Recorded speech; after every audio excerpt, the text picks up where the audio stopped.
voltando para o tema da ficção, há recomendações também de determinadas ficções para algumas pessoas, lições que podem ser extraídas dos quadrinhos, dos romances, enfim, que você acha que podem ajudar? Eu sou um amante do mundo geek. São temas mitológicos e eles são temas que falam o tempo todo das questões fundamentais do ser humano, né? O bem e o mal. O Batman vive uma crise de identidade permanente porque ele ficou condicionado pelo assassinato dos pais e se transformou a partir desse evento deflagrador em um justiceiro, em um homem com uma compreensão ou um senso de ética que se depurou a partir desse tema de perda e de luto fundamental, de um trauma. Então isso é mais psicológico do que isso não tem.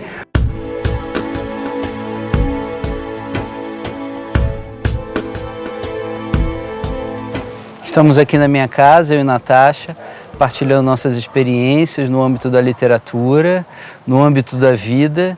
Enfim, seja bem-vinda, Natasha.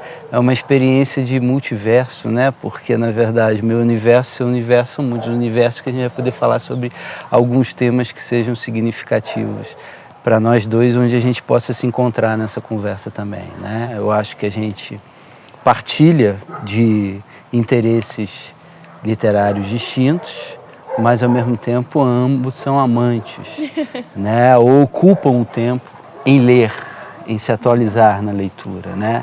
Enfim, e a gente estava conversando há pouco tempo sobre a questão da mitologia dos heróis, né? E que o quanto que essa mitologia também pode ser apropriada no nosso processo de desenvolvimento pessoal e psicológico, quantas descobertas que a gente pode ter aí, né? E eu me lembrei da obra de um grande escritor inglês chamado Joseph Campbell. Ele escreveu Heróis de Mil Faces, mitologia, As Máscaras de Deus também, mitologia oriental, mitologia primitiva e mitologia ocidental.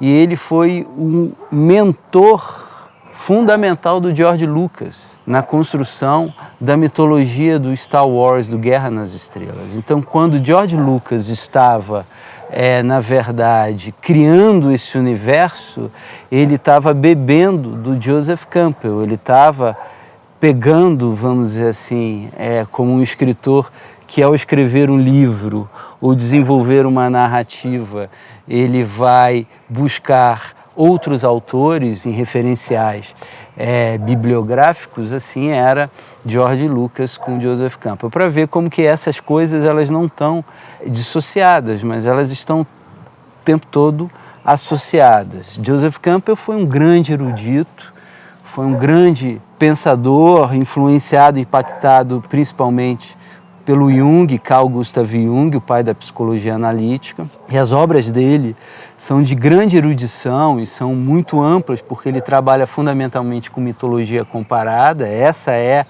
a literatura que ele produziu e, por consequência, né, dessas relações que ele consegue fazer entre as diversas mitologias, sejam da cultura ou de tradição asiática, seja da cultura semítica ou europeia, a partir de todos esses enredos ele ofereceu um material muito rico para ser explorado e que é recapitulado no mundo dos heróis. Então os heróis de hoje, na verdade, são narrativas que continuam, que se perpetuam, que começaram lá na antiguidade, e a gente vê hoje uma mistura interessante acontecendo entre essa nossa mitologia moderna com os nossos atuais heróis, principalmente no universo da DC Comics, com a mitologia antiga. A gente vê Zeus se misturar no universo do Super-Homem e da Wonder Woman, da Mulher Maravilha, e todos esses grandes deuses que fizeram parte da mitologia antiga,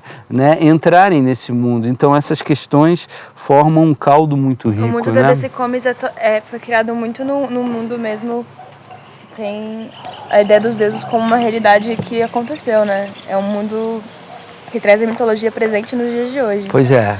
Na Marvel não, né? A Marvel era o oposto. A gente tinha um herói que era o Capitão América, que inclusive tinha, pelo menos eu que não conheço tanto assim da Marvel, nos filmes parecia ter uma religião, aquela frase.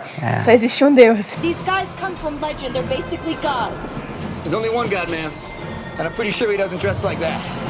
Cristão seria. Um herói que é o protótipo do bom homem, né? Ou do homem moralmente correto, do homem reto de coração. Esse é esse herói, o herói mais retilíneo de todos é o Capitão América. Enfim, mas a gente chegou a essa conversa, né? Partindo de muitas outras.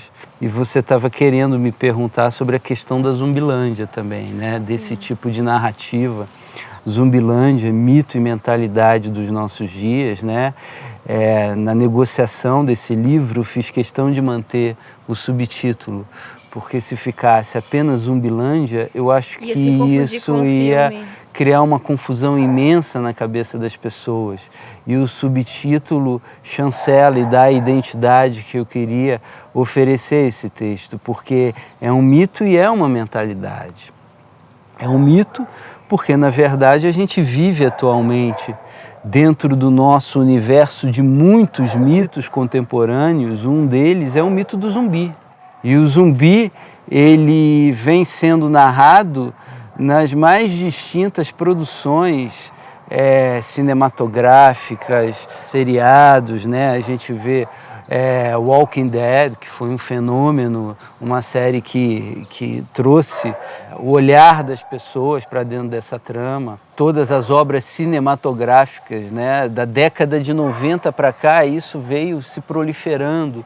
Então a gente vê que, na verdade, é uma tendência mitológica. Tem pânico, e algumas pessoas que realmente acreditam, né? Você vê aquelas teorias malucas de gente que realmente acredita em zumbis. Pois é. E a ficção, ela reforça essa ideia, né, de vírus e coisas assim. Sim, reforça essa ideia. E a gente pode pensar também isso não em termos, vamos dizer assim, como é proposto na narrativa, mas de uma perspectiva assim um pouco mais sutil, que ocorre dentro das nossas relações emocionais. O nosso campo relacional vem se zumbidificando com o passar dos anos, né? Então, há uma relação entre a mitologia de um lado, que está sendo muito próspera nos nossos dias, justamente porque existe uma propensão mental para ela, uma mentalidade. Portanto, o mito e a mentalidade, eles nunca estão separados. O mito é a expressão de uma mentalidade.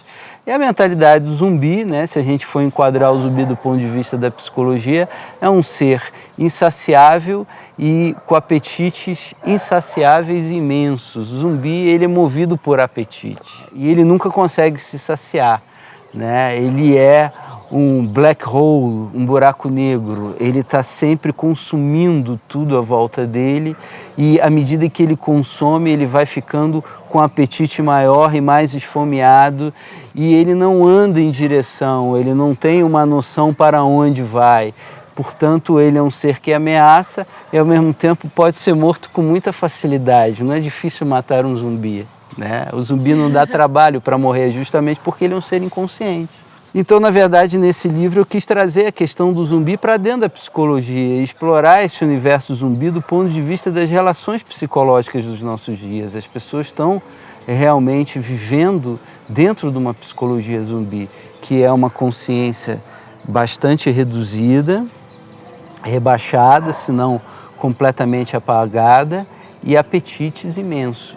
E aí eu venho explorando ao longo desse ensaio, em cada um dos capítulos, né, um aspecto dessa psicologia zumbi. Primeiro que a psicologia é uma ciência muito nova, ela tem um pouco mais de 100 anos. Tem. E uma coisa que eu percebo muito forte é que você vê esse aumento gigantesco de pessoas com transtornos, especialmente na questão das poucas idades. Recentemente eu fui no hospital e foi socorrido um menino de 10 anos que tentou suicídio. Ele tinha 10 anos de idade. Isso é um dos aspectos, né, da Zumbilândia que a gente vive. O fato é que o suicídio aumenta quando o sentido da vida diminui.